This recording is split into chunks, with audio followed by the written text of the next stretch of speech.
the heart of Silicon Valley. It's What's Up in the 90s, an entertaining look at people, places, and things, and how they affect you, your family, and your career as we move into the 90s. Now here's your host, Brian Stuckey.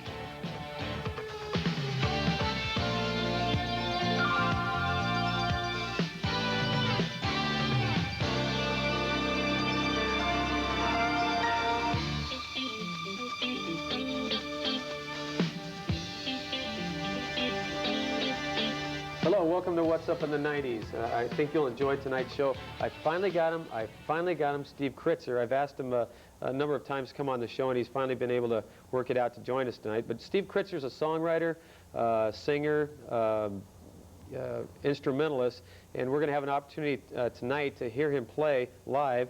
Also a tape that he's put together. Actually, Steve's he's got one album under his belt. He's got a second one that's going to be coming out in the spring. He's just come back from Nashville. We're going to hear about some stories with that. But first of all, Steve, thanks for being here. Sure, it's great to be here. Thanks. Okay, Steve, I want to. It's for some people that don't know who you are. You're pretty popular in the Santa Clara Valley. You play at the Cats in Los Gatos, O'Shea's in Los Gatos, the Wine Cellar is another place, and I know there's some other ones that you want to plug towards the end of the show. But for people that don't know a lot about you, what has been your influence, basically, and what kind of style of music would people see and hear when they come see you? Probably a pretty folk-influenced thing. I started out with folk guitar. First learned Peter, Paul, and Mary songs when I was in high school, and Simon and Garfunkel and some of the people that were popular in the early 70s, James Taylor, that kind of stuff. And later went on to kind of get interested in bluegrass and traditional music, Irish music, early ragtime blues, that kind of stuff. Okay. Now you mentioned Irish music. Do you have an Irish influence? Are you Irish by chance? No, I'm not even close, but I've always liked, I must have been in another life or something, but I'm not even close to Irish. Obviously I don't have red hair. I'm in an Irish group called the South Bay Whaling Company. I kind of just got in that by chance, and I love the music, and I've always liked it, and been to Ireland a couple times and played in pubs over there, and I don't know why, but I really love the stuff. It's great music. Now, I want to ask you some of the, you mentioned, well, we had talked earlier, and you mentioned some influences that you've had, like you mentioned you played with Joan Baez. What have been some of the influences that you've had that got you going into folk music? Well, the early Peter, Paul, and Mary stuff. I went to a summer camp when I was in high school that a lot of people, at that time, we sang a lot of protest songs, Peter, Paul, and Mary songs, a lot of folk songs that had kind of meaningful lyrics, and it was the first time in my life I had ever listened to the words of songs and thought they mean something and they touched me in some way and maybe touched other people, and that was a kind of significant change in the music industry right about that time. Stuff like that was happening. Okay. Now, when we go back, basically you grew up in a folksy type era, Joan Baez and there's a lot of protesting going on, I imagine, when you were growing up that influenced your music. But where did you actually grow up? I think you're a local boy, aren't you? For the most part, around here, I went to Branham High School, San Jose State, and then I went up to Sonoma State for a while, but I've been around this area a good 15, 20 years. Okay. And how did you get started playing guitar in the first place? Probably about 12 or 13. I had been playing classical piano, and at the time I don't think that was really cool, so I... Kind of tough to lug around a piano, too. Nowadays you can lug one under your arm because they're electronic, but in those days you couldn't. And a friend of mine was playing guitar, and I wasn't real great at athletics and any of that stuff, but I felt like I had an inclination towards music, so I played guitar, started playing Peter, Paul, and Mary songs and such, and my sister and I started as a duo, and we started playing around folk concerts around the local high schools and some of the early coffee houses in this area, and kind of everything I did evolved out of that, really. Okay. And where are some of the places that you've played? I know that you mentioned that you opened up for Joan Baez at San Jose State. Is that correct? And what are some of the other shows that you've done? I think you've mentioned Hot Tuna, I believe Arlo Guthrie. What are some of the others here? Well, those were kind of exciting. I also, a lot of the local entrepreneurs around here, the entertainment people, somehow found out about me, and when they have the folky kind of people like Arlo Guthrie come through, they called me to be the opening act, which was really fun for me because those were my earliest influences. So I was talking to you earlier, I told you I got to do Donovan, got to open for Donovan when he played at the Cabaret, which was really something, because some of his songs were the first I'd ever learned, and I remember at the sound check going up to him and meeting him and just, you know, trying not to gush too much, but he was one of my early heroes, and telling him that one of the first songs I ever learned on the guitar was one of his songs, and I thought that would endear him to me, or me to him, and he said something like, "Gee, that makes me feel old." Well, we all are. Well, the shoe fits, you know? Yeah. But now you've been able to get together a pretty good following of people, which isn't surprising because of your ability to play. But what is the age group usually that follows you? Is it that age group that appreciates that music, or is there, you know, different people, different age groups that are attracted to your music? Well, it started out being more or less my own age group, and the people that grew up in the era of the songs I do, which are probably mid-60s to late 70s for the most part, although I do things on either end of that too. I'm finding now that there's a whole new generation of people coming in, which makes me sound old, of course, maybe I am, who are, you know, 17, 18, 19, 20, who also, whether their parents listen to the music or what, I don't know, but they request Harry Chapin and Cat Stevens and Simon and Garfunkel and all that stuff, and they know all the words to the song, so it's real interesting for me to get this whole new group of people who still like that music and appreciate it and know it. It's amazing. Well, we're mainly talking right now about some of the music that you play that's has an orientation like some old artists, you know, some not old artists but different artists like Joan Baez. But I know that you also write your own music, which I assume is folksy in its nature. Now, now I know you went to Nashville too, but what's your songwriting all about? You know, when we see it playing down the road, are you able to play your originals, and how did they fit into the Nashville thing that you did? Well, I'm trying to do more and more of my originals, and when I first started writing, I don't think I had a real focus in my writing. I just wrote some things, and some people like my old songs. They're pretty folky in nature, but I'm starting to learn that to have something to say, you need to say it in a way people understand it, and that's where my songwriting is developing. One of the things I've been doing is writing with other people in the last 3 or 4 years, mainly in Nashville, collaborating, and I'm finding that when I write with somebody else, I come up with something that's real different than I would have come up with by myself, which is, you know, the classic story of that is John Lennon and Paul McCartney, that both of them individually, I like some of what they do, but together they wrote some brilliant stuff, you know, and it just somehow, it's a chemistry thing. It really works that way. Is it difficult, though? I mean, it means that you've got to concede something, you've got to compromise. Do you feel like that's what you have to do? Yeah, to a certain degree, but a lot of times the end product comes out better than had I gotten my way sometimes. And sometimes if I feel strongly about something, I'll just get my way. You know, I'll just say this is what I think should be said and how it should be said. Trust my gut feeling. Now, with that, what exactly happened in Nashville? You were gone, I believe, for a week or two? Or yeah, I was gone almost 2 weeks this time, and I've gone about probably 7 or 8 times in the last 3 years, mainly to open some doors to publishers for me, who are the people that take songwriters' songs, not me as an artist necessarily, but take the songs and try and get them recorded by major artists. And if they're recorded and they sell, then we all, you know, stand to make some money and get some notoriety that way. Okay. Why Nashville, though, versus, let's say, you know, going somewhere in Los Angeles where I know that's mainly rock orientation, perhaps. I don't know. Maybe Nashville's more country. Is that the idea behind it? Or? Yeah, Nashville's sort of always been the country center of music. LA, I've done some shopping in LA for publishers and all, and I've had a little bit of luck, but Nashville, I'm not necessarily country, although some of the songs on my new album will have a country edge to them because I'm putting steel guitar and things. But I play mandolin and banjo and all the acoustic instruments, and that's what I favor in my sound. When I produce my songs, I like the acoustic sound. So even in the folky edge of things, Nashville seems to be more open to that sound than LA does.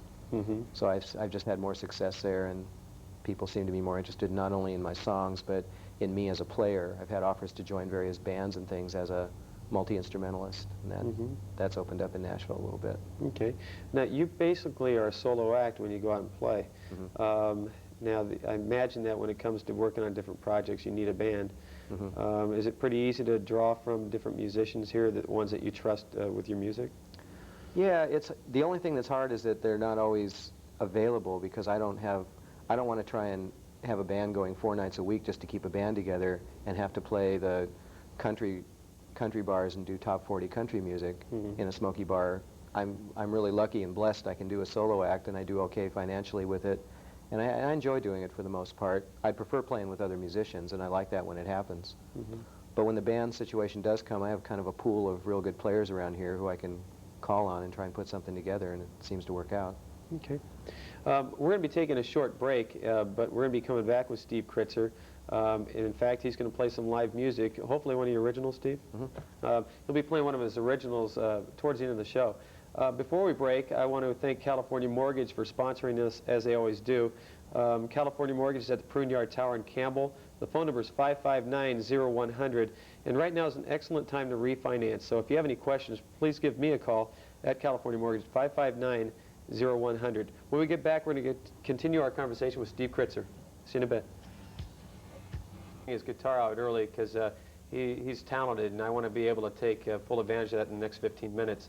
And Steve, one thing is that you know, you came from a background of guitar. I'm sure you first started strumming out, but your finger picking started getting developed with what's his name, Jarmo Kekkonen? Jarmo Kekkonen, right. And I wanted to show our audience a little bit about you know, picking a guitar. Can you play us a song that show us a little bit what that's all about? Sure. I was real lucky because when I was about 14 or so, I ran into a guy who was doing this kind of stuff. He was a lifeguard at the pool I used to go to. And I thought, boy, that's a cool way to play. That's just great.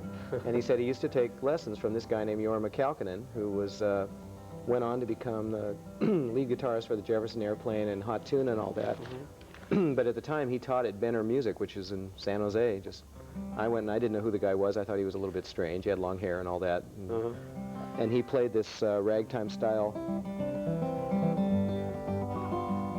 guitar, and he gave me tablature for it, and I ended up learning this, and it's kind of become my trademark sound. I teach also, and a lot of people come to me and want to learn this style, so I'm really glad I had that chance encounter with Jarmo. Well, I've had the opportunity to hear you, and that you're right, that's what you're known for. It's just like captivating almost when you hear a guy playing, because it really is beautiful to the ear, hearing that. And a lot of times, you know, people just sit there and you captivate them that way. Why don't you play one of the songs a little bit more lighthearted? I know sometimes you do that every once in a while, like My Grandpa. Or oh, yeah, okay.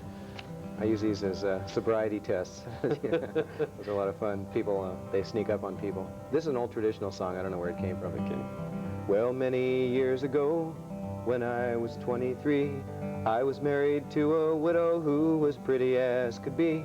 This widow had a grown-up daughter who had hair of red. My father fell in love with her, and soon the two were wed. This made my dad my son-in-law, which changed my very life. My daughter was my mother, 'cause she was my father's wife. To complicate the matter, even though it brought me joy, I soon became the father of a bouncing baby boy. This little baby then became a brother-in-law to Dad, and so became my uncle, and it made me very sad. 'Cause if he was the uncle, then he also was a brother of the widow's grown-up daughter, who, of course, was my stepmother. And I'm my own grandpa. I'm my own grandpa. It sounds funny, I know, but really it's so. I'm my own grandpa. And it kind of goes on like that forever, but that's the idea. I hope you folks at home understood that he was really his own grandpa, if you figured it out. That's great. Now, there's got to be some other songs, too, that when you play, got to draw a little bit more emotion from you.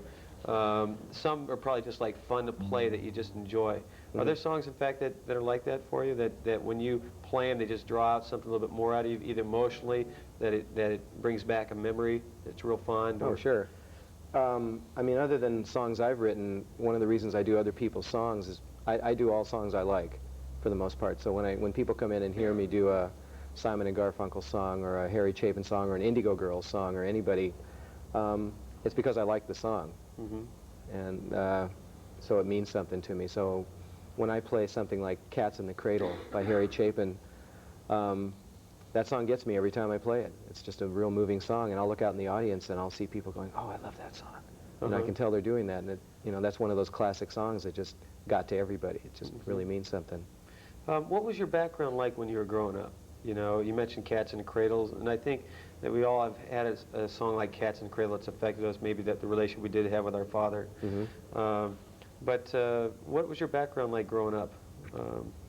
Was it musically inclined? You know, what was it like? Well, I started when I was real little. I played classical piano. My parents kind of forced me and both of my sisters into that, and it's funny because my parents aren't musical particularly. They appreciate music, but neither of them play or sing or do anything like that. But my two sisters and myself are very musical. My two sisters are real talented too. They both sing. We've sung together as a trio. And my grandmother, who migrated from Russia, from what I understand, was an opera singer over there. So that must be where the music influence came from. And she had to leave Russia when she was young and didn't get to continue the career. But she was a relatively well-known singer over there, opera singer. Oh. That must be kind of exciting. Maybe you'll get to Russia one day and visit. That'd probably be pretty exciting. Yeah, it'd be great. I'm looking forward to that. Hope I can. Now, what are some, you know, some other goals that you have, Steve? You got back from Nashville. You got the album coming out in the spring. What are some of the plans that you've got down the road?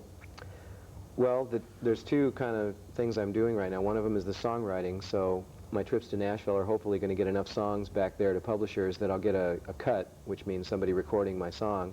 Right now, a couple people, Kenny Rogers and Garth Brooks, and a couple of the country people are supposed to listen to 2 of my songs this week, I hope. And if they like them and they want to record them, then that would be great. A lot of people who started out, like Garth Brooks, for instance, who's a real big country artist right now, started out as a songwriter and had other cuts with other artists. Chris Christopherson. Chris Christopherson, sure. A lot of people started out as writers and got their artist deal. Ultimately, I'd like to be playing my own songs in venues for people who want to hear them, like concerts, folk festivals, you know, recorded mediums, things like that, and get a little bit away from just the bars, although I don't mind those that much. They're okay. Maybe you can give us Kenny Rogers' number. Maybe we can call him up and say, hey, did you listen to Steve's song yet? He was just out here. I was going to try and go hound him at the Circle Star Theater, but I decided I'd do it more professionally and wait and see if they played the song for him. But yeah, if he's in a hotel, you can have one of those window cleaners come down and listen to Steve Kritzer's tape or something. Why don't you play one of the songs for us that, you know, probably is like one of your more favorite copy tunes, just maybe a couple verses before we play some of your original music. Okay. Well, I'll do that one I was talking about. Just to play a couple verses of this sure. one.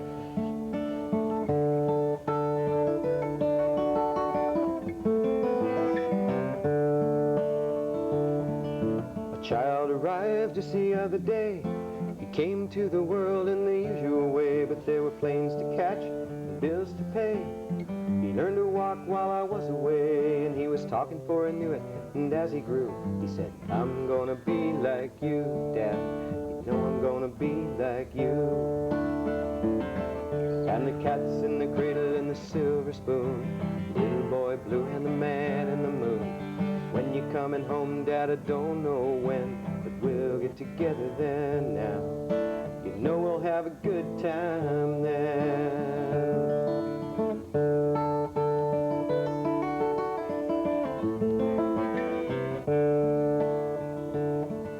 My boy turned 10 just the other day. Said, thanks for the ball, Dad, come on, let's play. Can you teach me to throw? I said, not today, got a lot to do. He said, that's okay, and as he walked away, his smile never went. He said, gonna be like him, yeah. You know I'm gonna be like him. And the cat's in the cradle and the silver spoon, little boy blue and the man in the moon. When you're coming home, Dad, I don't know when, but we'll get together then now. You know we'll have a good time then.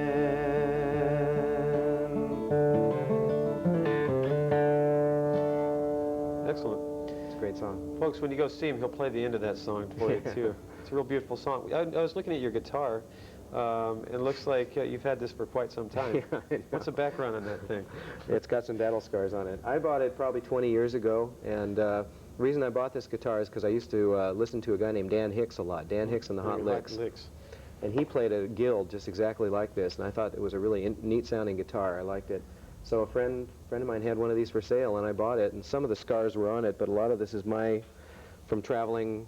I've toured in Europe a little bit and did a lot of traveling around the country and just playing in bars and having somebody come up in the old days when I used to let people do that and, can I play your guitar? And they, they're drunk and they slash around on it or it's fallen over, but it's a great guitar and it's mellowed with age. I think Willie Nelson's almost got like a hole in it, I think, from where he's been rubbing it. We've got a limited amount of time, and I want to be able to plug your original music. So can you go ahead and play us one of your songs? Sure. This is a Steve Kritzer original. I wrote this in Nashville with a woman named Lena Lucas, who's my collaborator back there, and this is the one that's going to get heard by Kenny Rogers, I hope. Great. So, about a couple people in a bus station.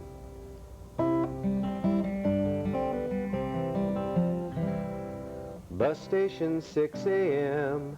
She keeps her suitcase close by her and watches the clock. Ticket is in her hand. She hopes they understand she's leaving. They can't make her stop. Stranger comes walking in, guitar case hat in hand. He sits down beside her and smiles. Looks down at his boots, noticing how much they've worn out from all of the miles. He asks, where you from? She says, here, but not for long. He's just passing through town today. She's never been out of state. He's played 10,000 dates. Now they're headed in different ways. With their dreams crossing at a crossroads where they've never been. She dreams of leaving while he's dreaming about home again. Dreams crossing dreams. She asks him about L.A. He says it's a great place to visit, but better to leave. He asks what's new in town. She says nothing's ever changed. It's still just like it used to be. He's so tired of road life, the loud, smoky late nights. He feels like he's at a dead end. She's ready for bright lights, the good life and new sights. They started dreaming again. They've got dreams crossing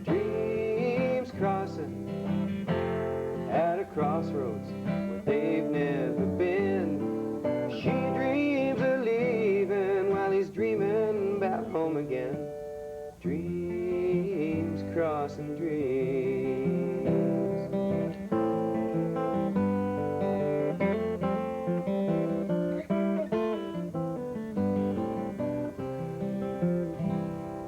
Bus comes, she goes, he's got time to kill, so he walks through the old small town streets. The sun's rising higher, the whole world looks brighter, because of dreams crossing dreams.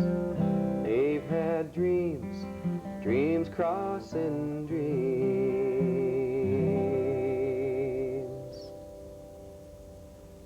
That was awesome. Thanks. That'll be on the new album. In fact, that'll be the title cut, so I'm excited about it. I'm excited, and I think it wouldn't be very difficult to imagine Kenny Rogers singing that song at all. It's right up his alley. But we hope that we hear you sing it sometime, Steve, on the vinyl there. So yeah, that's going to be actually, you can get a tape of that, correct? Yeah, the new tape. You're singing? I hope there'll be like a spring release, maybe April, something like that, May, and the album will be available wherever I play, just like the October Nights album that I already have, and I'll also get it this time into some record stores, some distribution around the country, Tower Records, that kind of stuff. Okay, if you don't mind, we're running out of time. If you could just go ahead and let the folks know real quick about where you're playing and when. Okay, probably the most consistent and best places to hear me are the Cats restaurant, which is on Highway 17, every Thursday night, and the Wine Cellar, which is in Old Town, in Los Gatos, every Saturday night. And O'Shea's, which is a place that I've seen you before over on Los Gatos Almaden every Tuesday night. It's over in Los Gatos. It's most consistent. Okay. I'll let you know, on the 17th of February, I'm playing the Congress Springs Winery Mustard Festival. It's a Sunday afternoon up on Congress Springs Road. Well, great. Well, we're looking forward to seeing Steve down the road. If you've never seen Steve Kritzer, he's a wonderful act to catch. Steve, thanks for joining us tonight. Thanks, Brian. Until next week, we're out of here from What's Up in the 90s. Good night. Oh, you taking it, I can tell, in the cool of this October night. Go where you may, in a good and special way. You got the night and the light of the moon. There's a reason to say, for the things that come your way.